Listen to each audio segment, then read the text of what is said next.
Hi, I'm Jacob Kenny. And I'm Liam McPherson. It's the newest edition of your plumber's favorite podcast, Speech from the Throne. We're here to bring you the latest and greatest from the halls of power. But not another report from the gas pumps. We're just here to argue. Hey Jacob, what are we talking about today? Well, I'm glad you asked that, Liam. I think it's the same thing that everyone's been talking about for the last couple weeks now, and that is the Russian invasion of the Ukraine. And my spin on this is, I think we've been sort of learning the wrong lesson by the deluge of stories about the bravery of the Ukrainians fighting on the front line, of all these images of Volodymyr Zelensky, and perfectly good reason to do so. He's a very captivating figure, this president of the Ukraine, and the Ukrainians are fighting very well as underdogs against the Russians. Right. But all of this, in my mind, could have very easily been avoided had the Ukrainians not been pressured by not just the Russians, but also the Americans and the British in 1994 to give up their nuclear weapons. And I find it very weird, almost like a hallmark of a past age, to see these journalists, and particularly I'm more disturbed by generals or ex-military types going on political commentary shows talking about how we need to beef up our military, to buy more planes, buy more jets, buy more frigates, buy more tanks. In what, 20 years? Well, exactly. And it feels like we're fighting the last war in a very serious way. Like, we need to be serious about who we are as a country and what Canada is actually capable of doing.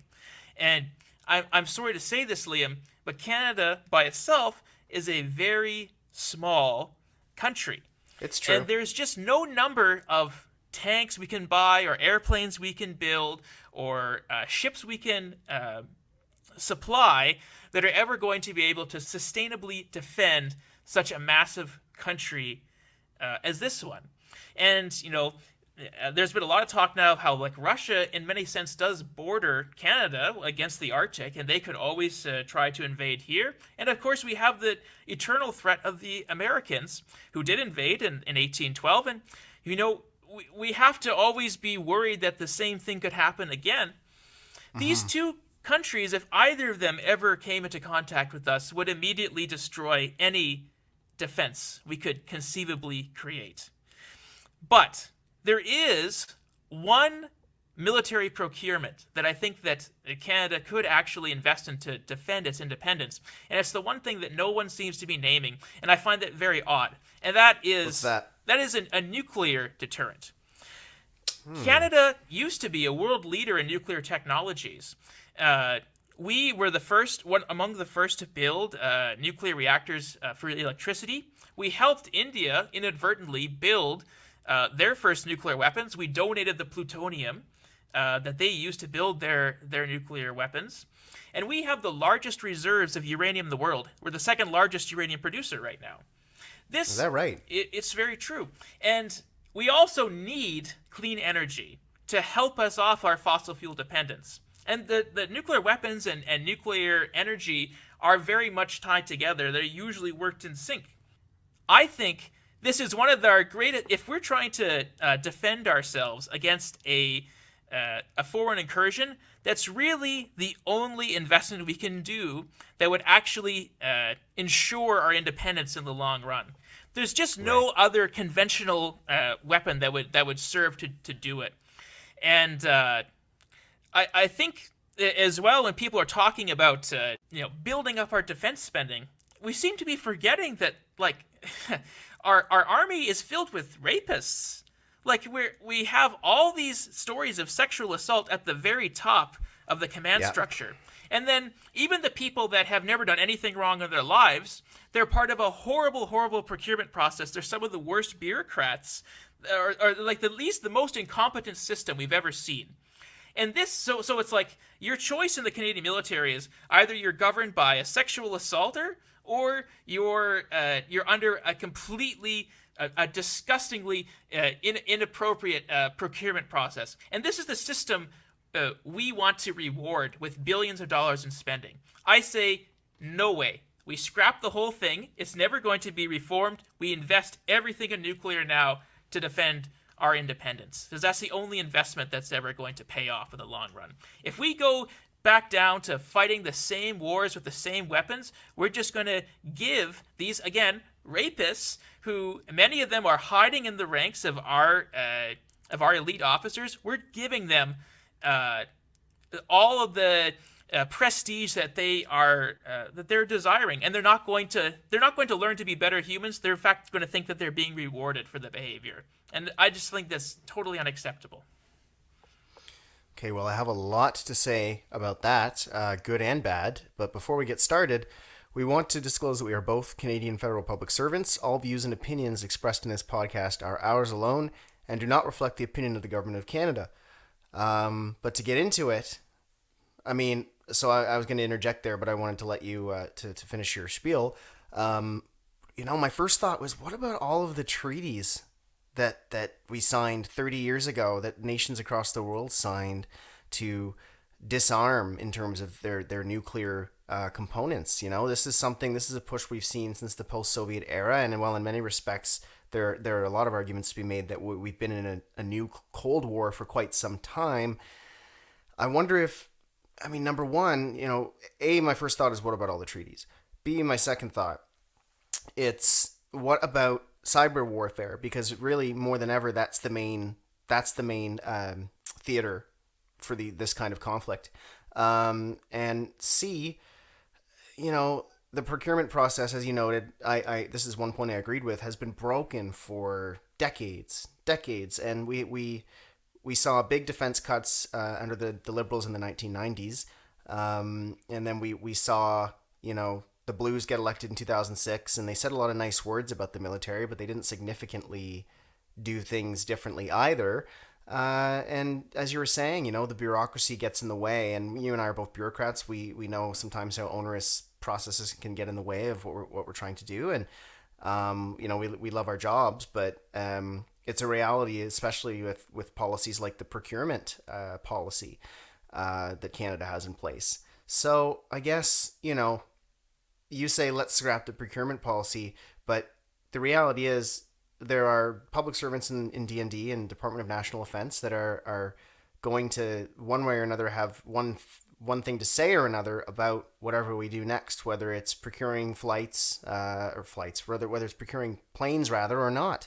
And I foresee a future where not only are conventional weapons and possibly even nuclear weapons not as needed as they once were, but that cyber warfare will become the main theater of battle. And so I wonder how what you just said kind of fits into that. Maybe you can clear that up, because I have some hesitancy. Well, I guess my opinion on cyber warfare is I think it's been a little bit overdone. I mean, like, the Ukraine definitely is not investing anywhere near as much in cyber protections as Canada is, and yet it's facing against Russia, which everyone believed had the most advanced cyber warfare technologies ever conceived, and yet Russia seems to be entirely stalled out in taking over.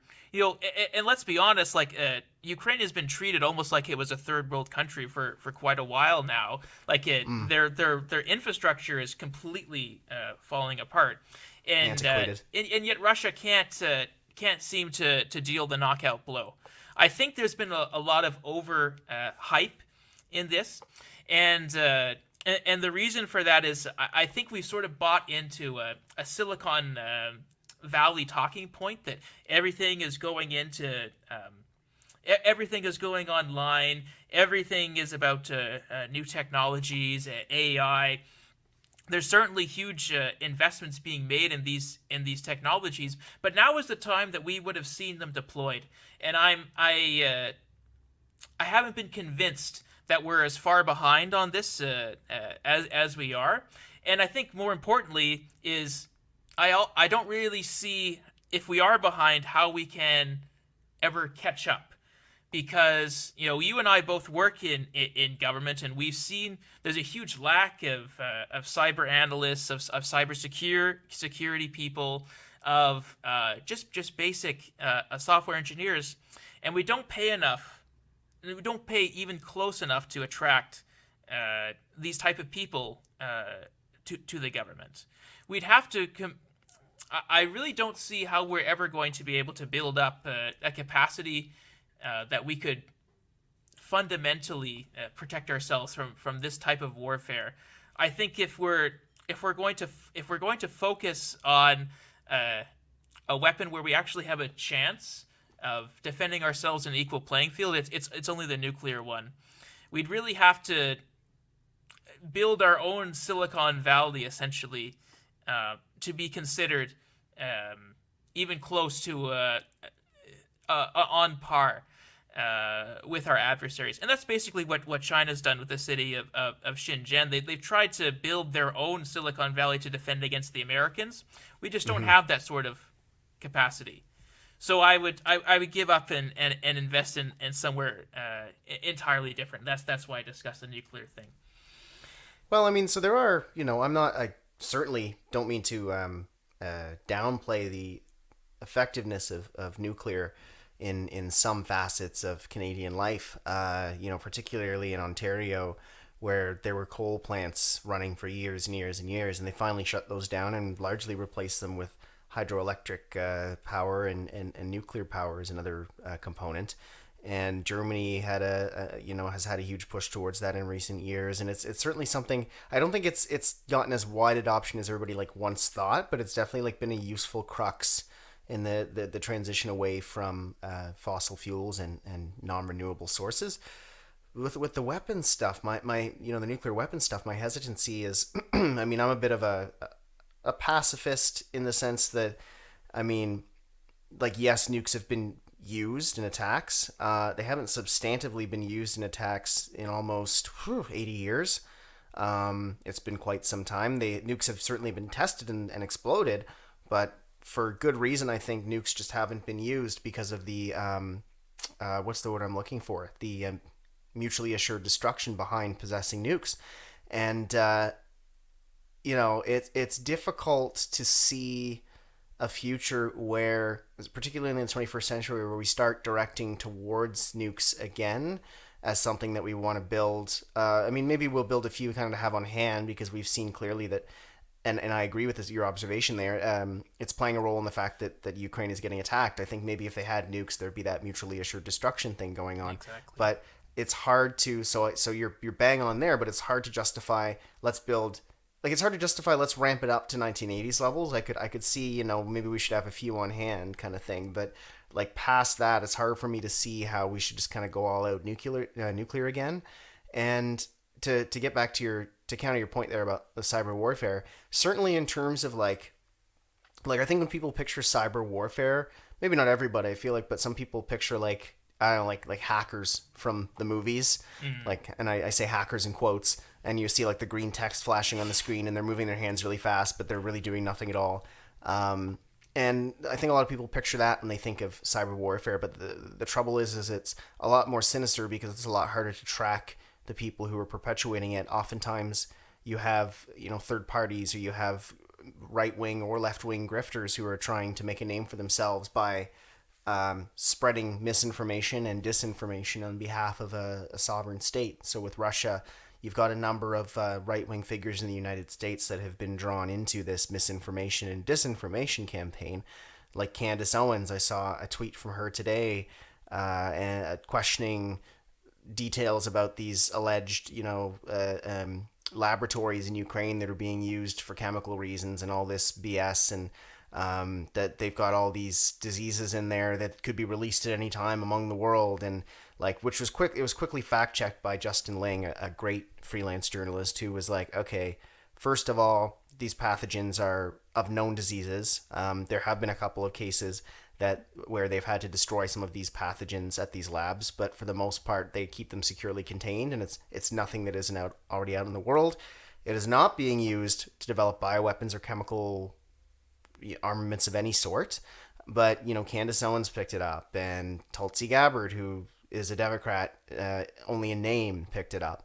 And it's nefarious. A lot of the same circles amongst the truckers that were in downtown Ottawa about a month ago are picking up on pro-Putin messaging as the truth and leaping on Ukraine. And that's where it's a lot more nefarious is, things like that, where it's slowly but surely and dramatically, as we've seen in the last decade, increases the amount of misinformation and disinformation that people believe to be true. And just to elucidate something for our listeners, I use two terms, misinformation and disinformation.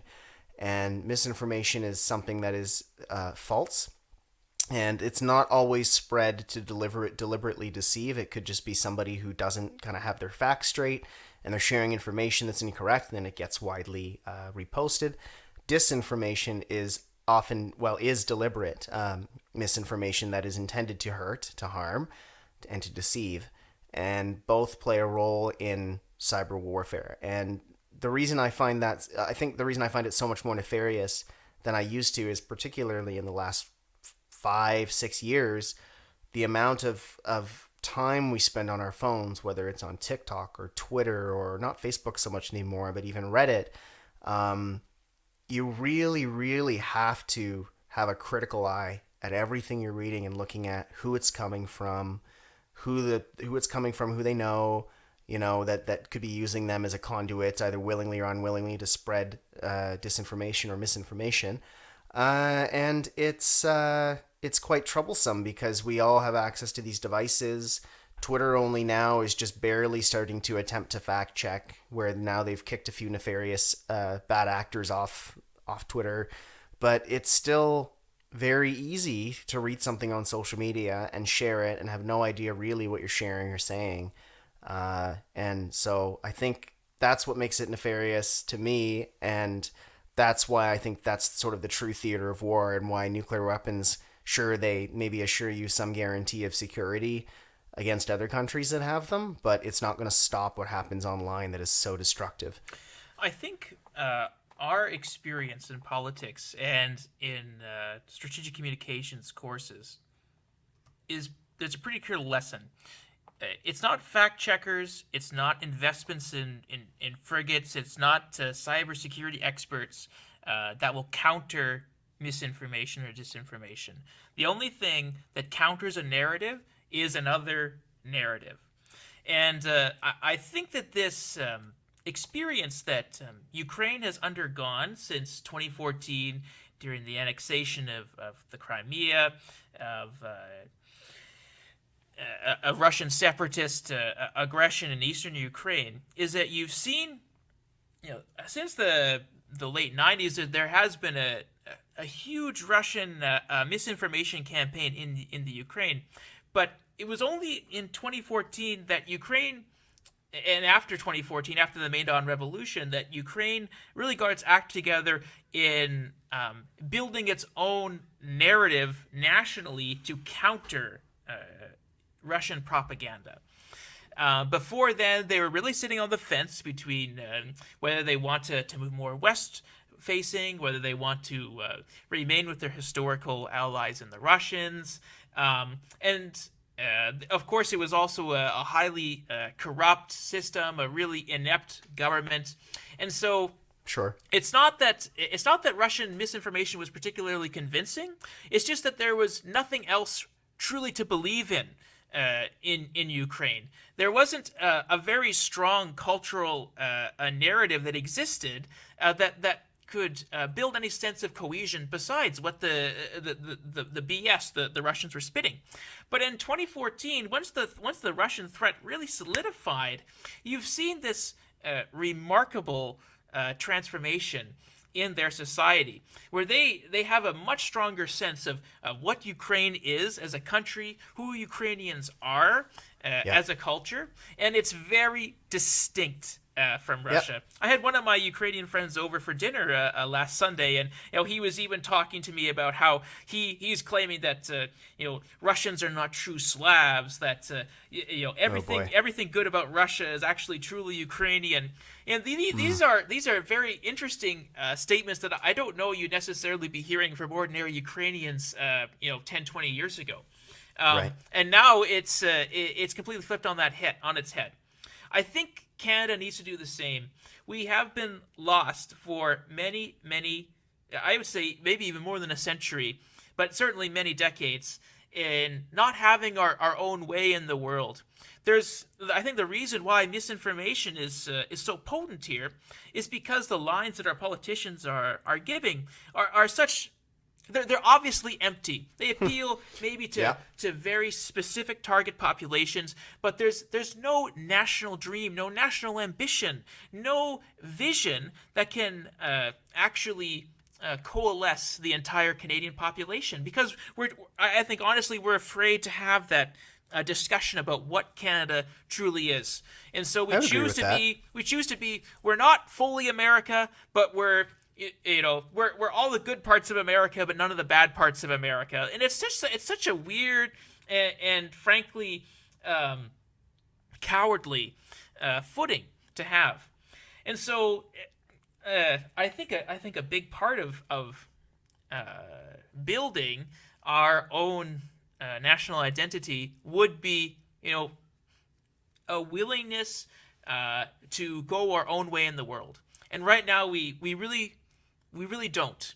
Our foreign policy is entirely what the Americans want us to do. We just basically we take the White House's press statements, but we release it with softer language and 2 months too late, essentially. The reason and our allies in Europe, I work in global affairs. Our allies in Europe do not like us very much. I'm not going to talk about specific instances because that might get a little too carried away into sensitive information. But I Yeah. can recall many, many instances where we have been humiliated by our allies in Europe because they hate this line that we've been adopting more and more. Like we used to be a country that was willing to play footsie a little bit with the United States, but also with other powers, and we've That's right. gravitated so far away from that that the rest of the world is starting to despise us a little bit. In particular, our reliance on fossil fuels is a reason why our European allies don't like us very much either. Anytime Canada is mentioned in those countries, there's always huge protests against our oil sands. And the reason I think why Europe is so willing and is particularly France right now under Macron, is so willing to move away from the United States to chart their own policy is because they have that nuclear deterrent. France has its own nuclear weapons. They would like the United States to defend them, but they don't need the United States to defend them. And they're building, and you have announcements from Germany building their military again. So this is why I think that Canada, we have this sense that the Americans are going to protect us, and so we have no reason to contrast ourselves with the Americans, because in a sense we think of ourselves as being still a colony of theirs. And this is the sort of thinking I think we need to fundamentally change. Until we have our own narrative, until we have a sense of pride, of individuality in what Canada is by itself, I think we're going to be the victims of these sorts of misinformation campaigns, because we have nowhere to look to. There's no voice to turn to. There's no one to listen to. So of course we're going to listen to whatever BS the far right from America or Russian hackers are sending us. There's nothing else to read really in Canada. So you raise a few good points. Your first good point for sure is, so you highlighted that you had a Ukrainian friend visit, and you're covering the whole bit that post Maidan Revolution, the Ukrainian identity became stronger in centuries than it ever had been, and you are bang on when you highlighted what your Ukrainian friend said about Russians not even being true Slavs and blah blah blah. It definitely the thing with Europe, and particularly in Eastern Europe, is you had these tiny independent kingdoms that at one point or another, joined or left other empires. But you have all these tiny, tiny kingdoms with distinct identities who were swallowed up by the Soviet Republic and by Yugoslavia, and Czechia and Slovakia were one country at one point, and blah blah blah,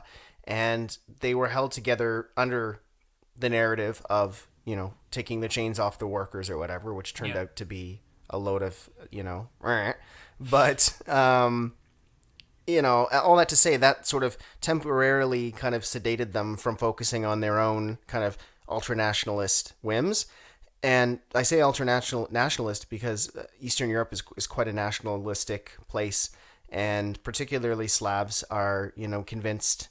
Not this isn't to say all Slavs, but like there's a cultural narrative in a lot of Slavic societies that they are they're fellow Slavs. Some of them aren't true Slavs because of this, and some of them aren't true Slavs because of that. And it's very much like the Russian narrative. Well, Ukraine was always part of us anyway, and Ukrainians are really Russians. And it almost that in itself parrots what your Ukrainian friends said to you. And there's similar rhetoric out of China, to give an Asian example of, well, Taiwan is a wayward province and blah blah blah, and it can't have its own distinct identity because XYZ. And so it's great. I think it's great to see Ukraine getting its own identity, and it's important to form a national identity to convince the rest of the world that you are truly self-sufficient, and to not fall victim to that Russian propaganda. You have to pump out your own propaganda, which is what they've done. Russian warship, go F yourself, and other slogans are plastered on buildings all over the country, at bus stops, and it's everywhere, and it strengthens national resolve and national belonging. What I worry about is that for many Ukrainians, this will turn them against Russians, how Russians have been turned against Ukrainians. That's the sad after effect of all of this. And then you get into these sort of like, well, you're not really ethnically like me, and so you're different, and so I'm going to other you. And then sometimes that turns to violence, like we saw in the former Yugoslavia. So I hope, there's violence happening now, but I just mean you don't want this to be the start of a period of prolonged ethnic upheaval. So that was one thing that I liked that you highlighted. It was important to mention. And you're absolutely right when you're talking about Canada kind of being lost in the woods. Like, really, we've been lost in the woods since, I'd say, the 90s. Yeah. There's so many of us that believe the national mythos, if you will, about, well, we're peacekeepers and we did well in the world wars, and our allies respect us, and like that was all largely true until about the 90s, and then it started to kind of drift, and we certainly were. I think we were somewhat scared into waking up to the global reality when Donald Trump was elected and burst onto the international scene like a bull in a china shop, and so I think that's been that aspect has been heard. I think that Canada is beginning to wake up, though a little bit late, to the fact that it can't always rely on the United States, particularly under a right-wing government, because the state of their right-wing politics is just a cesspool. But I mean, other than that, we have no particular direction. We have a prime minister that, you and I were talking about this, it might have been a week or so ago. We have a prime minister who, I think initially was quite respected because they thought he was going to be a paradigm shift for Canada back to what we used to be, and he talked a big game, but then he found out that governing, he actually needed to work hard on things to get things done that he talked about. And not to say the man doesn't work hard, but I feel like he works harder sometimes on his lines than on his policies. Yep. And we were talking about this a week ago, where he was at this international press conference and with Mark Rutte, hope I'm pronouncing that right, the Dutch Prime Minister, and Boris Johnson, the British Prime Minister. And Dutch journalists were remarking how empty Trudeau's lines seemed and how he didn't answer questions. It's not just like it's obvious to the average Canadian voter that we have nothing useful to say. It's now becoming obvious to the average European, and it's embarrassing, frankly. And I think, so you those were the points that you kind of made that I definitely see where you're going for there. The France thing, France has some nuclear weapons. You've mentioned that to me as well in the past, and a decent military now, and even Germany, who shredded a non-aggression pact essentially. That's not what it's called, but essentially like they had just agreed to like not ever send weapons or all to any other nation like several decades ago, and they broke that Yeah. to send weapons to Ukraine. So we are seeing a paradigm shift. And you talk about our use of fossil fuels, and I have to counter this. I have to counter that point, not because I think we should be using more fossil fuels, but I think in a week or so, a week or so into the conflict, we saw the conversation on particularly natural gas and oil change significantly from what it had been, and which I think could be bad news. But European countries are terrified now of being reliant on Russian gas. For years, they've been reliant on Russian gas, and Canada, in theory, has an opportunity to step in with its natural gas and oil. I can't remember if it was. Oh, it was Jonathan. I think it was Jonathan Wilkinson, the Natural Resources Minister. So my minister, and I can share this because he communicated this publicly, that we intend in some fashion to provide some natural gas. I don't think we intend to provide much oil, but we do intend to find a way to see if there's a way that we can get more natural gas to Europe, and we seem to be stepping up there. But that's great from a diplomatic perspective, not as great from environmental. But all that to say, it's great we're helping our allies. We've shown leadership in this crisis. Maybe it'll bring the allies back on side a little bit and respect us a bit more, but we still domestically lack a cohesive vision for the future. And you and I talked about this in a bit of the podcast we didn't wind up releasing, where this government in particular, and by the government I mean these politicians and this prime minister with the people in his office, are very focused on sounding good, but not doing a lot of good, and I think the sort of vacuousness of vision has allowed for guys like Pierre Poilievre to step in and say, well, here's this guy, he's spending a bunch of money, but he's not really accomplishing a whole lot spending that money. Don't you want more money in your pocket? And people are starting to listen, even though he said other just things that I disagree with. And then you've got Jean Charest, who is working on, and Patrick Brown, who just entered the Conservative race today, who are working on wooing ordinary Canadians back to the sort of center and saying, well, you can have all the nice social stuff, the socially liberal policies, with a fiscal conservative center. And I think both of those, I don't know yet which is going to prevail, like we talked about that last episode, but I think it doesn't matter who prevails. They're both a threat to Justin Trudeau. They're both a threat to Canada, because Justin Trudeau was expected, I think, to be like his father, and he wound up really not being anywhere close to his father in terms of actually getting things done and telling you what's actually on his mind. He just speaks in talking points, and nobody wants to listen, and nobody's inspired, and we're at a crossroads domestically for sure. It is interesting when you talk about Trudeau and not living up to his father's legacy. When it comes to someone that really put Canada on the map, like he was certainly our first, I'd say, celebrity prime minister, but his celebrity really worked in a positive way for Canada, and he opened doors for us that I don't think anyone else would be able to. Whether it was with Castro in Cuba, who's also, I believe, the first Western head of government to visit China I believe you're after right. its after the communist takeover. It really paved the way for the Nixon Mao visit, and moving China more and more into the American orbit. And Justin Trudeau instead has used his celebrity to humiliate us in many ways on the world stage. Like particularly, like this is one of the few prime ministers of Canada that I think citizens of other countries would be able to recognize and name, and yet I think still to this day the story that about his name that pops up most commonly in foreign newspapers is still the blackface scandal. Yeah. And so that's one of those things where that's a bad thing. But if he had an actual vision, if he had a message to say to the world, that could have overshone the blackface scandal. the reason why like his name is still associated so much with blackface internationally is because he's refused in every opportunity to change the channel. He hasn't put anything else out there, and that's a major problem. The one positive that he has brought to Canada's international relations is, I think, by empowering Chrystia Freeland, and I've been very glad to see. Basically, Myself her. as well. I think we can call it as it is, and she's more or less taken over cabinet the first week of the Ukrainian crisis.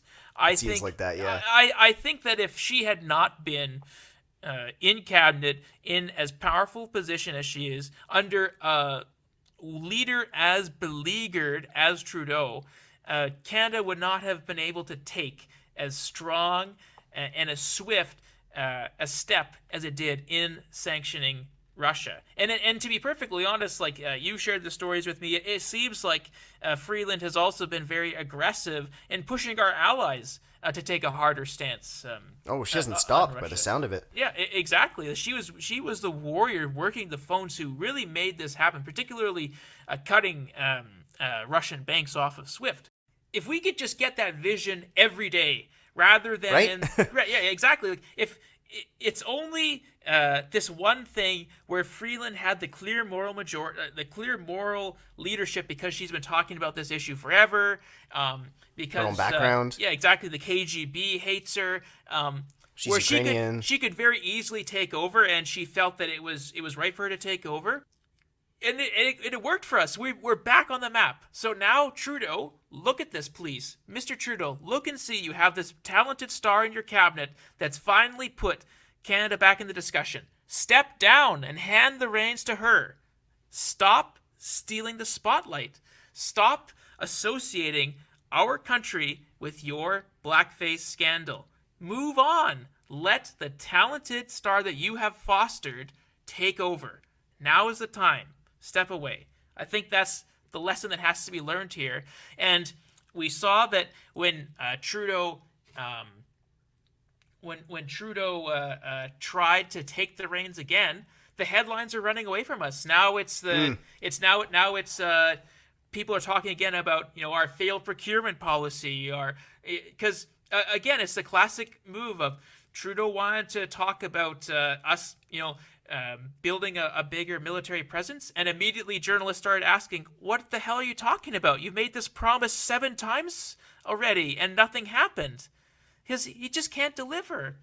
I know, So- and the amount of, I think the vacuousness of vision and the vacuousness of the way our leaders speak to us, it started under not Justin Trudeau, but Stephen Harper, and arguably, well, I wouldn't say under Jean Chrétien. Like, yes, he led his caucus with an iron fist, but the extent to which lines were parsed to the point where they were soulless and you can't say anything about anything started with Stephen Harper, and continued into the Justin Trudeau era because he saw how effective it was for control of the message.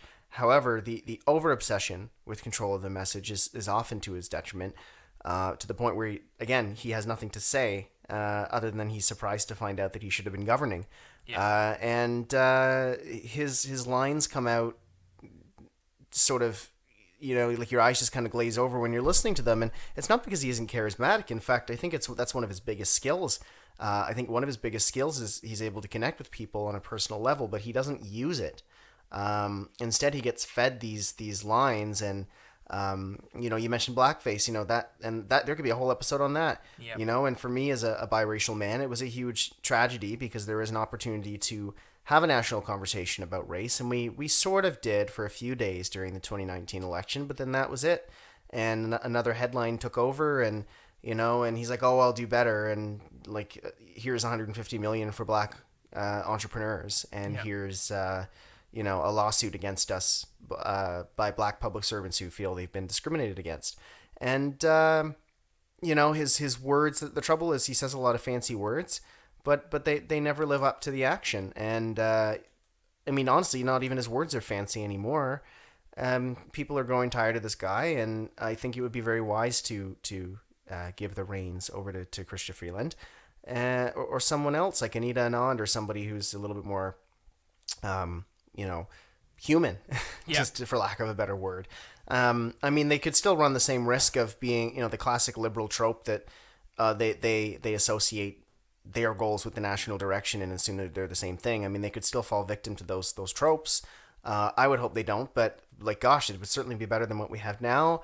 It would be better for the country if somebody, you know, more liked, more human, and more competent was in power. But you know, I think, like I said, we could have a whole podcast about this entire issue and his leadership, and you know, I think we should, and because I think we will as the discussions heat more up about what his future looks like. And in the meantime, I think we should shift it back to Russia, Ukraine in particular, because I want to get your thoughts on what do you think about where do you think this is going to go? And I guess I'm asking you to speculate because nobody really knows where this is going to go. But you know, we've just had a base in Ukraine attacked that was used heavily by NATO to train Ukrainian soldiers. That's now been blown up. Russia's threatening to blow up aid shipments coming into Western Ukraine. Where do we go from here? Because it seems like the West is doing everything they can not to provoke him, and he just keeps kind of treading further and further towards that red line that is so often mentioned. Yeah. Well, it's a very disturbing news story because I generally don't foresee any positive outcome. I think that if everything goes well for Putin here, he's going to be encouraged to move farther, and eventually he's going to hit somewhere where we care about. Like, let's be perfectly honest, we're not fighting over Ukraine. Like, there's nothing there that we care too much about. We'll have lines about, defending democracy, blah, blah, blah. They have some wheat, but their wheat is important to the Middle East. Canada grows enough of it. We don't really care about the stuff the Ukrainians have, and America only fights war over stuff. It couldn't care less about defending defending democracy or saving people's lives. That's a good excuse when you need to invade, but it's never the reason to invade. Eventually, though, if Putin succeeds enough, he might push himself into a country that the Americans actually do give a shit about, and then we'll be dragged into a potential thermonuclear war and end of all human civilization. Now, do you think that's likely, though? No. I think the way that Putin has persecuted this war so far has shown huge weaknesses in his state. And it's just a kleptocracy is not a very good state in which to wage war, because when you appoint your friend, the head of the tank division, when you appoint your nephew, the head of your nuclear defense forces, those guys, A, they know nothing about what they're overseeing, and B, their only goal is to make money. So it's like right. People have been saying this about the Russian military for years, is that the instant it ever fielded its army, they'd notice that someone has sold all their bullets or someone has sold all their gas, and we've seen that already sporadically in decreasing quality of their space shuttles in the space program, because it was given to corrupt friends of the president, who they cut every possible corner and put the extra in their money. Or it's the Sochi Olympics, for example, like when they spent unimaginable amounts of money to build these like horrible North Korea looking structures that were completely empty on the inside, and it's because all the extra was skimmed and taken away. That's not a very good state to wage a war. And I think it much more likely is that these contradictions inside the Russian state are going to make themselves apparent, and Putin's whole regime is going to collapse. But I don't think that's going to be a net positive for humanity. A, because if Putin sees himself completely losing power, and he has his finger on the nuclear button, and he thinks that's the only card he has to play that he has any surety of success, I think he would very easily nuke his own people to stay in power. I think he would nuke a lot of the world to stay in power. And even if somehow he is removed, Putin's done such a good job of shredding his political opposition. There's no one that can really replace him. And I think a civil war to replace Putin in Russia would end just as likely in a third world war as Putin succeeding in Ukraine and moving across Europe.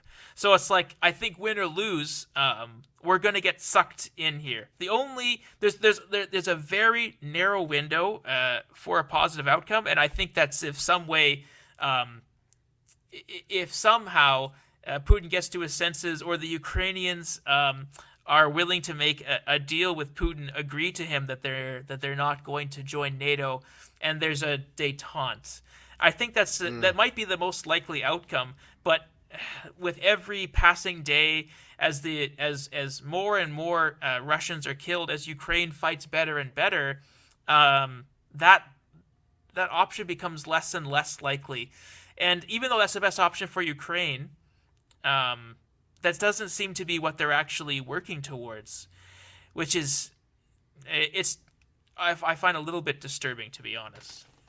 That they don't, some would say, capitulate. I think they're fighting it. They seem to be fighting a war that they seem to be willing to think that they can win against the Russians, which it's not possible. It's just not. I'm not a military strategist, but I think it's just a common sense reading. Is you can tell that they're outmatched. I think the Ukrainians, they should put up a good show, and now is the time to be willing to make some concessions. You go to the bargaining table strong, but I'd say that this is the time that, if you're going to preserve your state, now is the time to keep as much of your country as you possibly can, cut a deal as you can. I think that Vladimir Zelensky is a little bit, he's parlaying on a very, very popular image in the West, hoping that he can use that to get enough weapons and support that he can actually win against Russia. And I think that's a fool's errand. If he does win, that's a really, really bad day for the world. Like a Russia that's humiliated in war, like just read about the 1905 revolution, the 1917 revolution. A humiliated Russia is a dangerous Russia. We don't want a humiliated Russia. I think in many ways the reason why Russia is invading now is because they were so humiliated in the way that the dissolution of the Soviet Union happened. If we'd had something like a Marshall Plan post breakup of the Soviet Union, this all could have been avoided. But we chose to poke the bear, and now we're left in a situation where the good options are dwindling. They're dwindling. Well, I mean, and so what? So there's a few ways to look at this, which is what makes these things all the more difficult. And the first way you can look at it, you can take a step back and you can go, well, Russia was pretty embarrassed when the Soviet Union broke up, because it was a collapse of what was once a great empire. And they felt they had a weakened position in the world. They were in recession for like a decade and a bit. And Putin, whether or not it was, really partially or at all his doing, took credit for the economic recovery that ensued and has basically bankrolled that. He's used that to justify everything he's done to date. That, and he'll bring them back to some essence of their former glory with these terms like, I think it's Novorossiya, like New Russia. It's like, he's hinting at this new Russia, this new Russian state, new, and it's got this heavy colonialist tilt to it. And he sends his tanks into Ukraine to expand it, and he sent his tanks into Crimea to expand it. And I think it's par for the course with this kind of guy. So that's one way you can look at it as well. Russia's embarrassed, and they're more dangerous when they're embarrassed, and that's certainly true in this case and some of the historical examples you cited. However, you can look at it from another perspective, which is you've got a defiant Ukraine with a relatively inexperienced president. He was a TV star, an actor before becoming president, very much like Donald Trump. So it's quite a bizarre rise. And one of his TV roles was playing fictionally the president on TV. And now he's the president of Ukraine.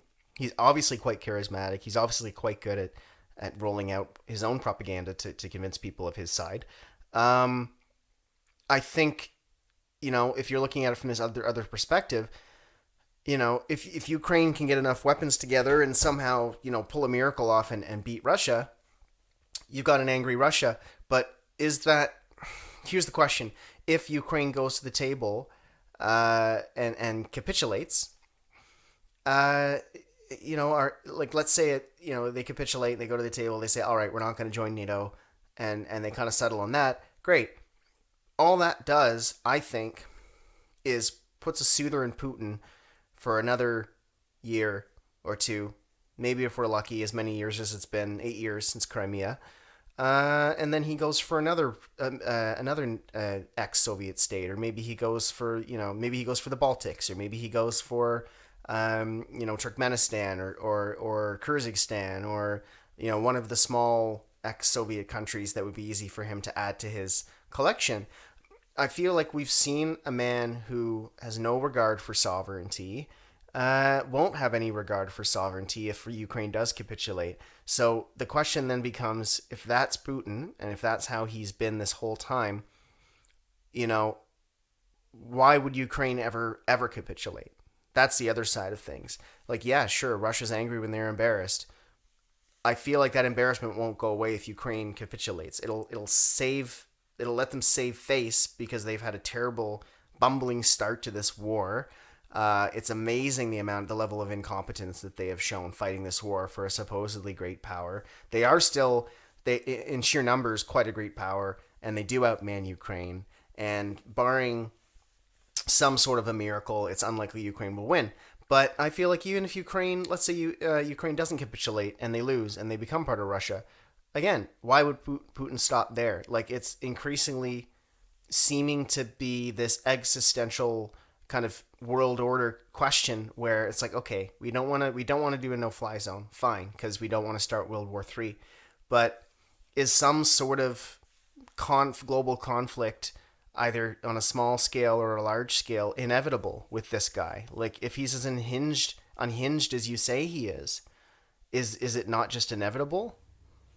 Well, I don't believe that Putin is unhinged. I think that the Hitler analogy is a very unfaithful one. No, you didn't, but it's all over the media, comparing Putin to Hitler, and I think it's important to unpack this because in many ways I actually think Putin's more of an opposite to Hitler, in that, like, Hitler was a really deranged person who was surrounded by intelligent people that could realize his deranged vision.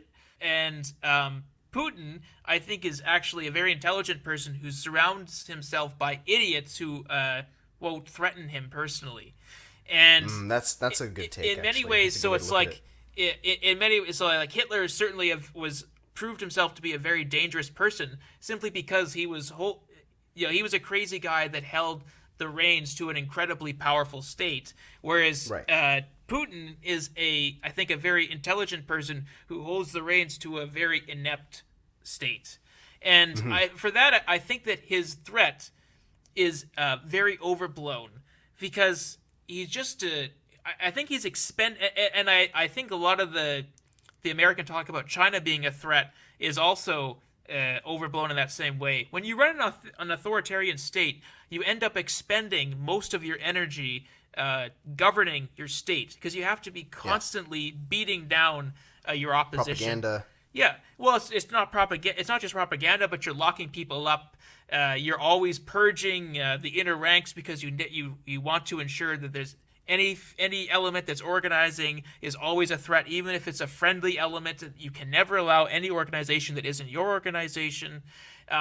So if Putin does try to install a new government in Ukraine, and I think this is becoming less and less likely, if he ever does win and tries to install a new government, he's going to end up spending all of his resources, a lack of and a very meager resources that he has, keeping that country together. And this is a guy who's already extended his military arms into Belarus to prop up that government. He's already moved in troops to Kazakhstan to prop up that government. This is a guy that's spread very, very thin.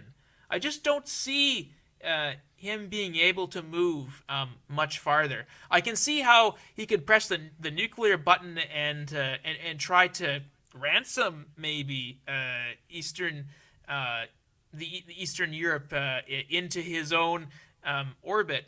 But I just don't. I don't see how Sure. him moving. I don't think. I don't see a world where he's going to move his tanks west. It's just not going to happen because he's too weak to accomplish this. I hope you're correct. So that's why I think that the Ukrainian situation, that the best option is, I think just like talking about a conflict as if it's inevitable under Putin.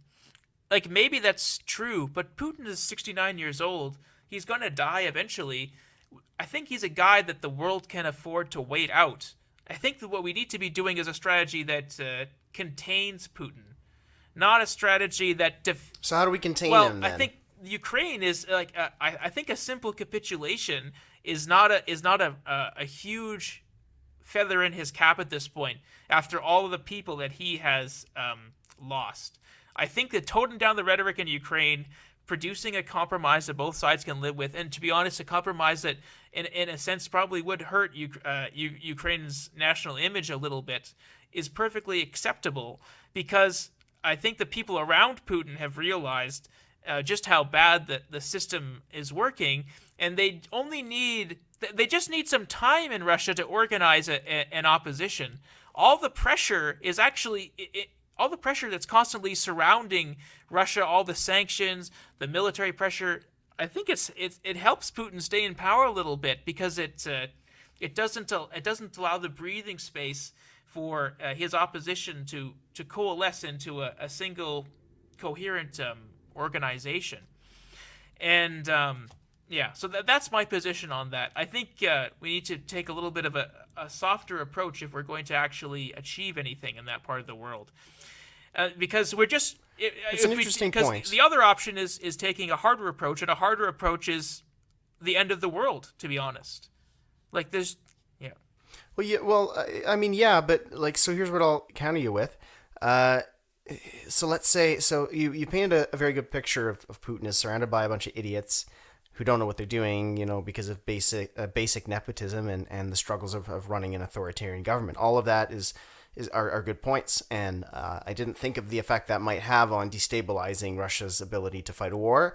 However, if Putin is as smart as you say, at some point or another, he's going to get tired of those idiots, and he's going to bring in the next idiots, and then he's going to bring in the next idiots, and he's going to bring in the next idiots. And at some point, he'll bring enough idiots in, and this happens with every dictatorship. It takes a long time sometimes, but there's going to come a point where they're going to be like, okay, like the citizens they're going to see through it, and they're going to, or if not the citizens, enough opposition politicians will see through it, and they'll go, okay, you've brought in how many bumbos, and there's going to be some sort of an uprising. I don't know if it will be swiftly crushed, particularly if they're busy in places like Kazakhstan and Ukraine and blah blah blah. And the upheaval, the social upheaval, and the uprisings will, as they often do, become bigger and bigger and bigger and bigger and bigger and bigger, and will, I think, swallow him up. I'm not saying that that's a certainty. I'm not even saying it's likely, but even dictators lose face in the public. Even dictators with the best propaganda machine in the world lose face with the public. We're already seeing early signs that, I mean, yes, Russian propaganda is working well enough that it's preserved a majority of Russians' faith in Putin, but we're seeing more Russians than ever protesting. Really, definitely still a significant minority. But if Putin lives another 10 years, 15 years, because he's 69, he could.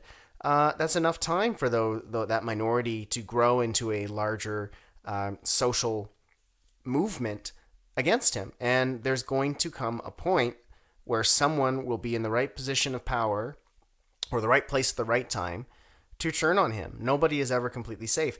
And, if, as you say, this pisses him off enough and he wants to stay in power, who's to say that in a desperate bid to stay in power that he wouldn't press the red button? So basically the roundabout point that I'm making is, like, yes, I definitely just noted a lot of things happening that have various amounts of likelihood of happening, but like it's not unforeseeable that he would do that. And if he did, are we simply delaying the inevitable by sort of letting, if we do what you say and let Ukraine be the sacrificial lamb, are we just kind of essentially delaying the inevitable by not trying to take this guy out? And I'm not, by the way, I'm not saying that I'm ready at this stage to support any sort of intervention as of yet.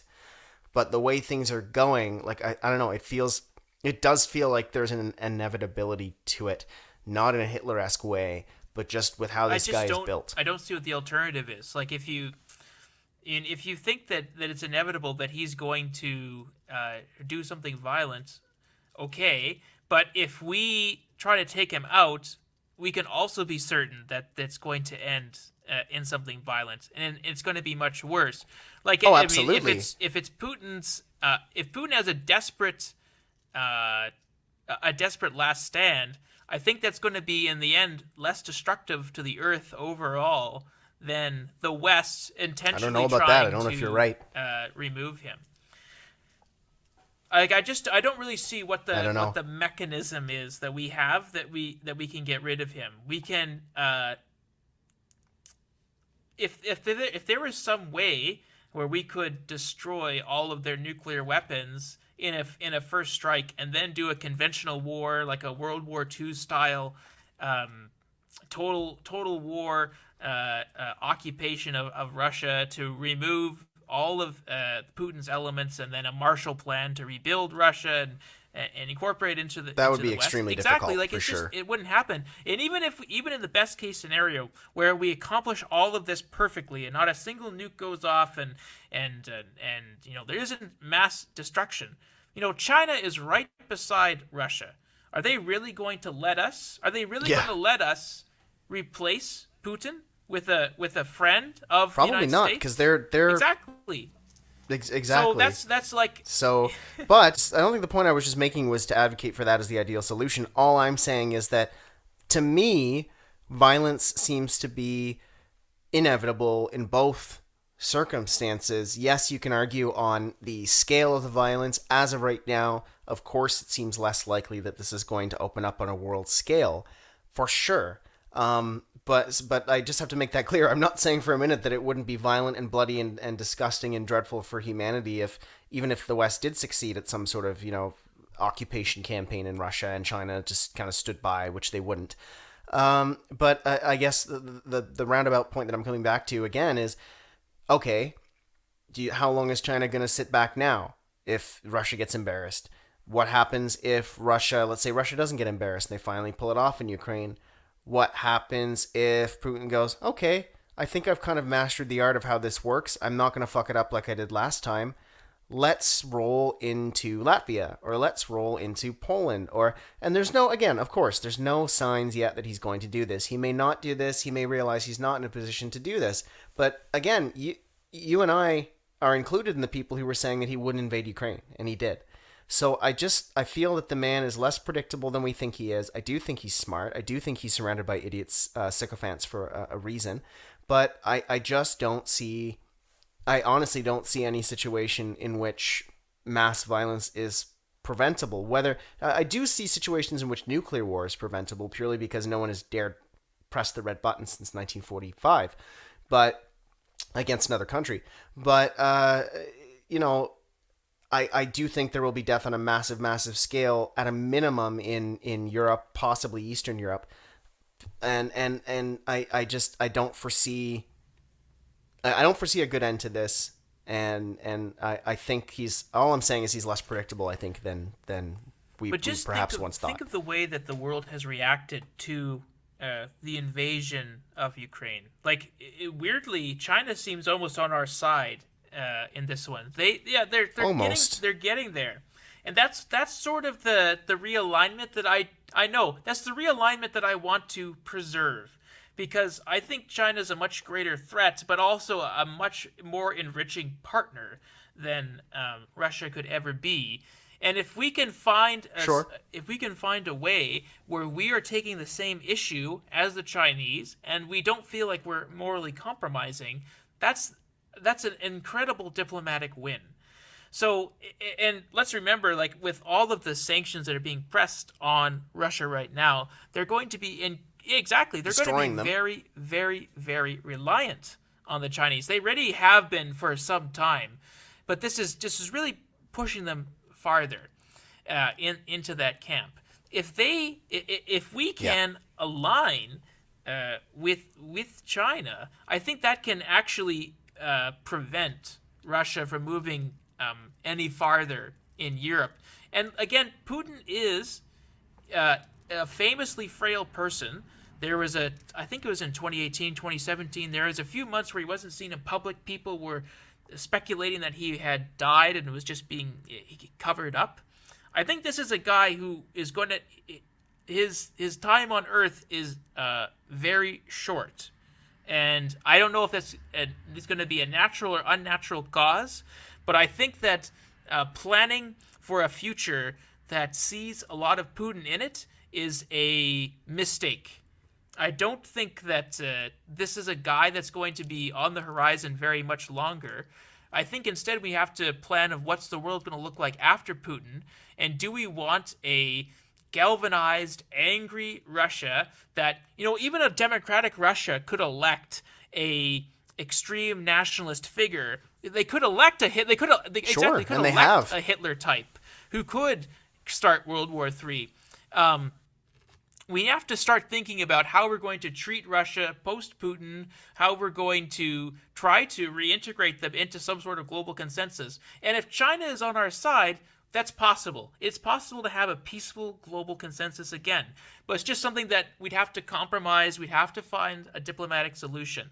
If we preemptively declare war, thinking that violence is inevitable, that alignment with China is lost. It's lost. They're not going to be on our side when we're Well, fighting I'm not Russia. saying we should just declare war. I'm not saying we should just declare war. I'm sort of saying that, at some point, well, certainly in this moment we shouldn't declare war, but at some point, depending on how things are progressing in the Ukraine, it could become a more considered option. And to add to that, just to quantify a couple of things you said, you make a good point. China's been, we say on our side in quotes, or I say it in quotes, on our side more on this issue than they've been on any other issue in On our decades. side, relatively. And that's great to see. Yeah, relatively. And that's great to see. And it's great to see the cooperation. I don't know how long it lasts. It's great to see the cooperation. I think there's perhaps something of an appetite to have China as an ally to deter Russia, sure. I don't think there is much of an appetite, and you and I have talked about this before, to have greater alignment with China on most things. At some point, we will have to definitely confront, we'll have to confront it again because they're getting more and more powerful economically, and they're a bigger and bigger player. But I think as much as we can avoid it, I think we prefer to kind of keep ourselves at arm's length, away from China. Whether or not that's the right call in the long run, I couldn't tell you. But after 2 Canadians were arbitrarily detained, it's going to be hard in the short term to convince people that we can do that, or should do that. However, it is good to have their support on this issue in the sense that they'll listen to China because they're reliant on China for lots of things. So certainly, if we can keep China relatively on side, that's to our benefit. It remains to be seen. I mean, they've reacted strongly enough at this. It remains to be seen whether they'd react strongly if he did go into Latvia or Poland, or rather whether they just kind of sit by and go, well, whatever. They're paying us money for X, Y, Z. We don't really care. I don't know how they react because I didn't know how they were going to react with this. But there are so many. We're still so early days in this whole thing. There are so many what ifs. Maybe Putin doesn't have a lot of time left on the earth, but we can't bank on that. Maybe a democratic Russia, a future hypothetical democratic Russia, would elect a despot or a demagogue. We don't really know that. There's a lot of unknowns. I mean, right now it seems like our democracy is in decline. Maybe in 20 years there'll be someone will flick a switch, metaphorically speaking, and we'll have some great national achievement, and it'll put us back on the incline. Somebody with vision might come in, or they might not. We don't really know how long this stagnation and this decline is going to last for. That's the other key thing. So it's all very tricky, and I don't envy the decision makers in power. But I just wanted to sort of to qualify the two things that you said there, with a little more context for from how it would go over, I think, with the general I public think my and our partners. general argument to tie everything that I've said in the podcast together is that the solution to the Russian crisis in Ukraine, I don't think it's going to be solved with bombs and planes and tanks. I think it's going to be saved with investment, with a diplomatic relationship, with us going into Russia as partners in a future without Putin and treating them as partners in a new world order. We cannot go back to the same way of NATO versus Russia, slowly encroaching against them, treating them like a threat. We need to do as we did with Germany, as we did with Japan post World War II, where we invest big time and bring them into our sphere. This is not going to be ended with a bunch of dead Russians. This is going to be ended with a bunch of living Russians who love the West because they have grown to accept and adopt our values, as many Russians I know personally have done.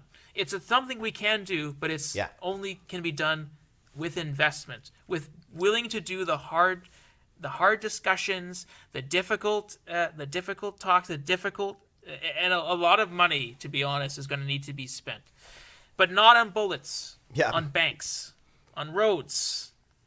Well, I mean, to elucidate your argument a little bit more. Japan is another post World War II example of something of a miracle. They had lived a very traditionalist way of life, a very colonialist way of life, not dissimilar from China in many respects. They had a complete pivot of thinking, not by their own choice, but due to losing the war. But it worked out in their favor when in the 70s and 80s they became a massive technological superpower. They still are to this day. It's not that Japan is going to run to America's defense for everything they ever do, but they're certainly in the sphere of conversation. As you cited, Russia can be in the sphere of conversation. I fear that is, if the sanctions work as intended, maybe it cripples Russia's economy enough and we have some movement kind of on bringing them into the sphere. I still do not think the solution is to just build as many nukes as we can, because that in many respects is going back to the whole us versus them kind of shit that got us embroiled in stuff in the first place. And, it's going to be difficult to bring Russia into the sphere without some sort of economic or military victory. You're right. I don't think it ends with a bunch of dead Russians. I do think the situation where we roll tanks into Russia and occupy them is very unlikely.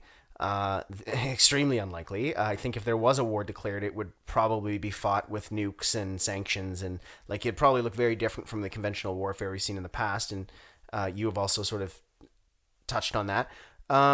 But I don't know. I don't. It's a really difficult one. It's confounding. I think the sensible thing is to bring Russia into our sphere for sure. I don't see, if Putin lives another 10, 15 years and then somebody comes in power that's not a change maker, not a Gorbachev. Maybe it's a Leonid Brezhnev. Maybe they continue the line of Putin. Maybe they're not Putin, but they continue that line. There's just so many ifs that could get in the way of even that. It's just that I don't think it really matters who is in charge of Russia. I think a lot of this is Russia's response to the way that we have treated them.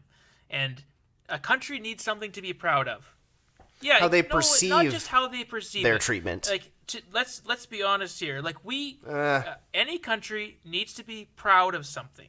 They can either be proud of something good. They have a lot to be proud of. They're upset because the Soviet Union collapsed. That's why they're upset. This is what I keep saying. A humiliated Russia is not a positive for the world. Germany and Japan before World War II started, they had something to be proud of. It was a racial history. We destroyed that. We said that's not allowed. When you get too proud of your racial history, you start killing a bunch of ethnic minorities and doing horrible things. Let's cut that out. And instead, we said, why don't you instead be proud of your economic prowess and let them. And now whenever something needs to happen in the world, we ask Japan and Germany to be our partners in it. We ask their opinions. We ask their expertise. I think Sure. Russia wants to be a player. They want to be. They want to be involved. I think China exactly the same way. They want to be respected. They want to have that same sort of relationship with the Western world as we have with Germany and Japan now, where when we make a decision, we ask them first, or so I shouldn't say we, because Canada is not really involved in these discussions. More like when the Americans make a decision, they ask their most close allies first for their help, for their advice, for their consent, even. They just want to be a respected player in the world, and I think there's a peaceful way to do that. We need to give Russia a non-violent project for which they can be proud. And right now, we haven't done that. And so their only source of pride is in their military, in the Great Patriotic War, in this fighting spirit, and this is the natural product of that. We need to change channels. As I said before, the only way to counter a narrative is to produce another narrative. That's what we need to do. Yes, but to produce another narrative, you need to take control of the situation. And I think, like, I just, I get what you're saying. I have to poke a couple holes in it, because I think we're oversimplifying. Sure, I'm sure Russia could, if I sat down with a Russian, they could explain to me in many legitimate ways in which they've been aggrieved by the West. Of course, the Cold War was ugly from the American side as the Soviet side at times. When the Soviet Union collapsed, they certainly did fall into a great economic recession. It tore them up. But you go, oh, we just need to let them. We just need to. They were in the 90s. Boris Yeltsin and Bill Clinton had a good relationship not for the whole period, because he wasn't very happy about the NATO bombing of Serbia as an ally of Serbia. But they enjoyed a very good relationship. They were able to talk multilateralism. They were able to open things up. Even during Putin's, people forget, during Putin's first couple of terms, regardless of what his internal ambitions were, he was having constructive dialogue with the Americans. And what happened is eventually Putin's like, well, that's not good enough. I don't just want to be part of the conversation, even though Russians probably did want to still be part of the conversation. He didn't want to be part of the conversation. So he's like, let's go back to this hyper-nationalism that destroyed us in the first place. So he took Crimea, and now he's trying to take Ukraine. And it's not impossible that we could invite him back into the fold, or I shouldn't even say him, Russia back into the fold. I find it very difficult. I find it difficult to see a future with him in it where Russia is back into the fold diplomatically. And back into the G7, the G7 becoming the G8, blah, blah, blah, blah. So that, I think you make a good point when you say, sure, the West has done things to Russia just like Russia's done things to the West. For sure. Absolutely. Anybody who says that the U.S. was the perfect angel is bullshitting you. Anybody that says that Russia was a perfect angel is bullshitting you. There were horrible, horrible things done during that period. And, they did, it's the fact that they did re-enter the conversation, but they, in many respects, halted their own progress. And when you say we need to, when you're saying, we need to kind of give them a national project, you mean we as the West.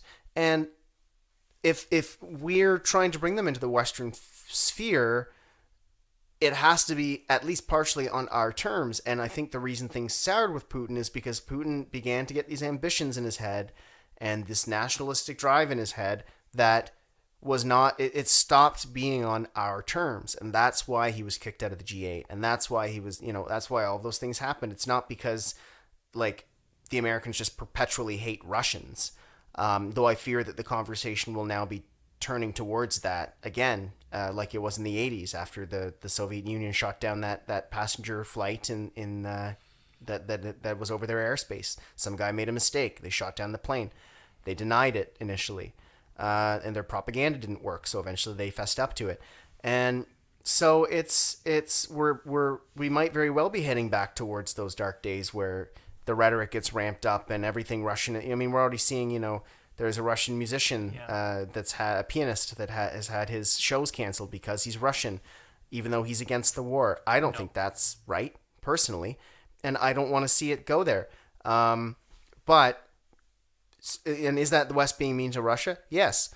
But this didn't start because the West suddenly decided to be mean to Russia. It's because they fell out of line with what Putin was trying to do, and he was unwilling to.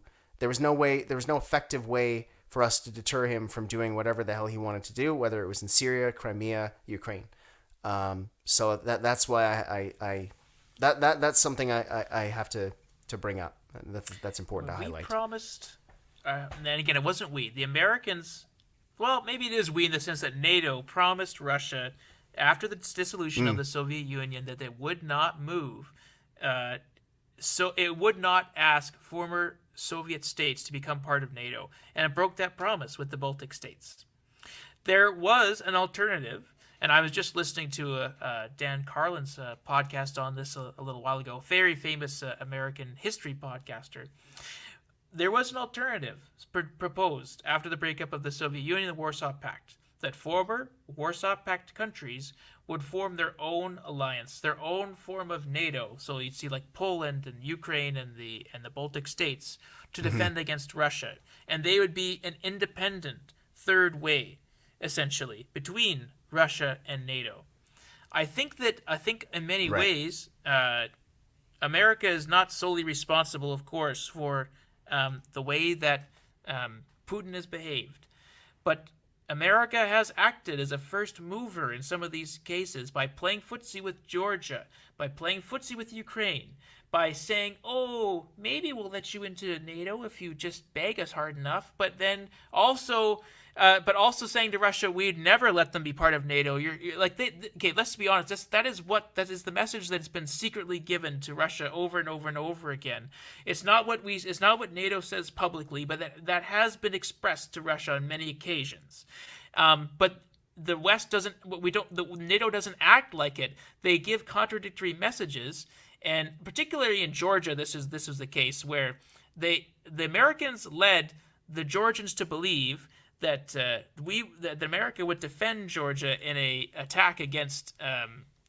attack by Russia, and so Georgians started acting very aggressively towards Russia, thinking they had a clean slate, and Putin was having none of that. Invaded Georgia, did the 7-day invasion that I think he was hoping would be replayed in the Ukraine, and Georgia's entire defense forces were collapsed. We've sort of had the same thing happen in the Ukraine, do it in slow motion, whereas the EU, the US with NATO has repeatedly said maybe you can join, but also hasn't fast tracked their joining. Because again, we don't want to fight over you. Like, no one cares about the Ukraine. I'm sorry, like, we have many Ukrainian Canadians, but they don't have any stuff that the Americans care about, and Americans only fight wars over stuff. So they've just wanted to play footsie with that because they don't want Ukraine in Russia's camp. They want to box away Russia, but they also don't want to defend the Ukraine. So they really picked the worst of both possible options here. Whereas, like, if you wanted to box in Russia, you would have Ukraine join NATO, but they don't want to do that. But they also don't want the Ukraine to be part of Russia. So, like, they're playing both sides. They're talking on both sides of their mouths, and I think this is partially a consequence of that. Now, of course, in order to keep in power, Putin has moved in a very nationalistic direction, basically to change the channel from his own corruption, from his own authoritarianism, and to justify giving himself more power, and let's be real here, more money for himself personally. Yeah, exactly. And his oligarch buddies.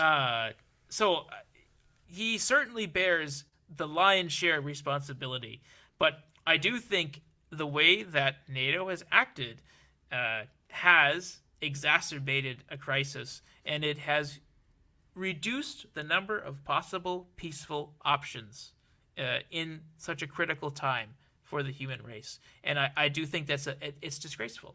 And we need to take back the reins of this discussion a little bit so that we can increase the number of peaceful options, of peaceful resolutions, not decrease the number of peaceful. You bring up some fair points about NATO's encroachment, or the perception. Some would argue. I really don't know what side I'm on, because I got to read more about it. I'm no expert, but what some would call the perception of NATO encroachment, and what some would call NATO encroachment on Russia's borders. And I think that's a legitimate point to discuss. Where you lost me a little bit was, about Ukraine. And sure, what does Ukraine have? I think there's some truth to that. Like, the Americans don't have anything to pillage. Exactly. Right? So there's way less incentive for them to swoop in there with their planes. And I agree there. Where you lost me a bit is, I do think that there is a legitimate desire for a partnership with Ukraine, particularly in Canada, who has, and they're so quick to say it, the largest Ukrainian diaspora outside of Russia, and Ukraine, obviously. And obviously, sure, we don't have anything to, it's not economic for us either, really. But to say that, I think, yeah, sure, Georgia got emboldened. They were completely dismantled. That's a whole other thing. I think we didn't see a significant alignment with Ukraine. We didn't really see nobody really paid attention to Ukraine until Putin invaded Crimea, So that was the consequence of Putin invading Crimea. It wasn't a consequence of something the West did, that particular thing. It was a consequence of Putin's actions. And, then the West was like, okay, obviously we're going to stand with Ukraine, because, as you said, there's some truth to what you say, that they wanted to box it away from Russia. But why did they want to box it away from Russia? Because they didn't want Russia taking over it, and they didn't want Russia taking over the Baltics eventually. They didn't want Russia taking over, not that they would, but that's the fear, right? And probably in part why the Baltics joined NATO. Which, is that a broken promise? I actually wasn't aware that there was any sort of promise to Russia that European states. I thought it was just mostly that they were upset that post-Soviet states were joining. I didn't know that there was anything in stone, but I'd have to verify. And perhaps you can speak to that shortly. But, yeah, I don't know. I feel like some of Putin, I agree, Putin is the bad actor here, by and large. He's done the overwhelming amount of damage. I maybe I'll have to expand more on NATO's history with the post-Soviet states, because for me, I don't see how, other than perhaps the Baltics joining NATO, how NATO has done anything really significant at all. And they only really buttressed their troop count in Eastern Europe after the Crimean invasion, after Putin decided to do that. But yeah, feel free to elucidate to me a little bit more, explain to me this promise. The promise is definitely not written in stone. It's part of the negotiations in the early 90s that broke up the Soviet Union, and it's one of those things that multiple people have had multiple positions on what was said or spoken. So just as I was reading through, I've seen multiple news sources that say contradictory things on the position. Some people, the Russians definitely took the position that they were promised it. The Americans have waffled back and forth as to whether it was promised. And apparently Gorbachev has said in recent days that it was never promised. But it's definitely, I think at this point, whether or not it was said, it's definitely with the Russian. It's definitely the Russian position.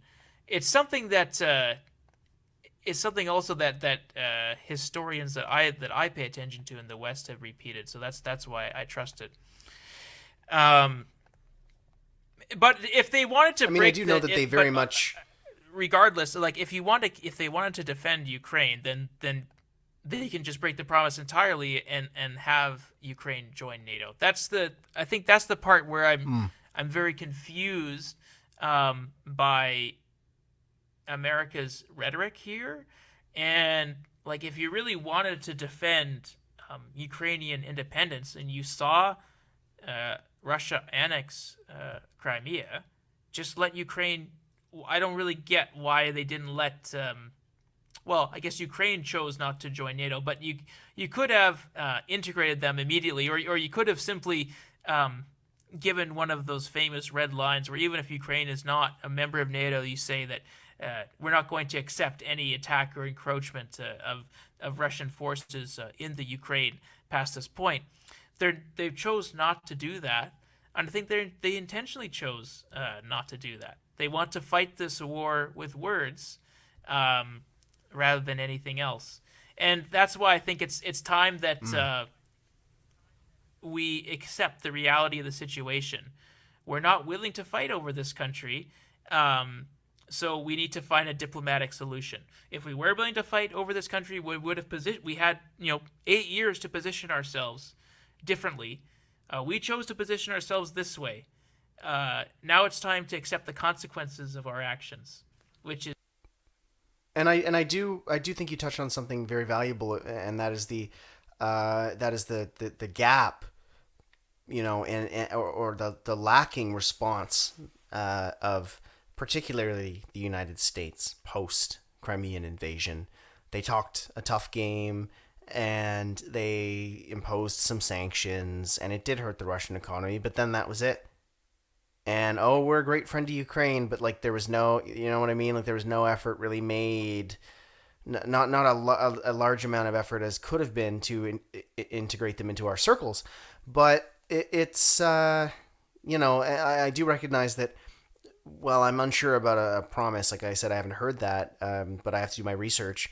I do know that Russia is quite protective of its post-Soviet states, and I say it's because it treats them like they're still part of Russia, and in many instances they are quite dependent on Russia and reliant and have on Russia. huge populations of Russians living in their countries as well. Yeah, that's right, and so certainly all of those things are factors. I do agree. At this moment, it doesn't seem like we're willing to fight a war over it, and I do think that I am always of the belief, as a guy who doesn't generally like these kinds of conflicts or any sort of conflict unless absolutely necessary, aka against a guy like Hitler. I would like to see a diplomatic solution. I can't see a diplomatic solution that's going to please everyone enough that you'll ever be able to get them to agree. But maybe if the stakes are high enough, maybe I could be surprised. Who knows? But I do agree that if we were serious about this, that we should have positioned ourselves. Particularly the states should have shown leadership and positioned themselves in a place where they could have supported Ukraine better. I do think part of it was the Obama administration's relatively weak response to the Crimean invasion. I do think the other half of it is you had this complete charlatan come into power in 2016 who cozied right up to Putin and had no desire to bring Ukraine any closer. That's no fault of Justin Trudeau's. He could have stepped in there to yes, he continued the Harper government's posturing to be more pro-Ukraine and to recognize that community more than they ever had. But other than that, again, what did we really do as the West? We didn't really do that much. And really, in a way, went backwards with a guy like Donald Trump in the presidency, and again, that could be a whole episode of a podcast for sure. But yeah, I mean, we're at a crossroads here. Russia's red line is obviously their former states, the former Soviet Union states. That seems to be a red line for them, which also makes it difficult, particularly under this Russian president, to bring them into our orbit, because they don't even like us touching countries that used to be a part of the Soviet Union. And it's going to be really tricky moving forward to kind of sort through all this. I agree with you in principle that the solution is to bring them further into our orbit, but again, that has to happen partially on our terms. They can't come into our orbit fully on their terms, because that's just not how that works. Even if for some reason that would be the more rational decision, that's just not how that works. So I don't see a world, particularly with Putin or anybody from his wing of the party, taking power and getting along with the West. I just don't see it, and I think at least diplomatically, possibly militarily, there's dark days ahead. I wish I could end it on a more positive note, but this is the reality we're handed. And listeners, don't think for a minute that we are our military experts or strategic experts. This is just a couple of guys shooting the shit and trying to figure all this out like you guys. and we happen to be massive politics nerds, so we have some background. Exactly.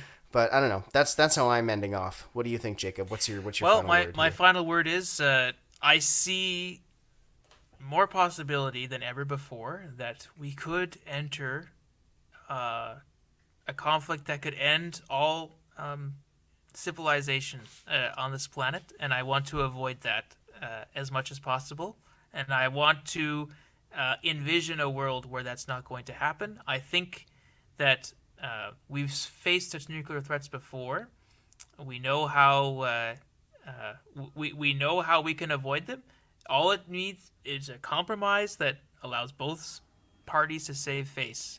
I think such a compromise exists. It's just going to be very difficult to find, but I think it's possible, and I sincerely hope it is.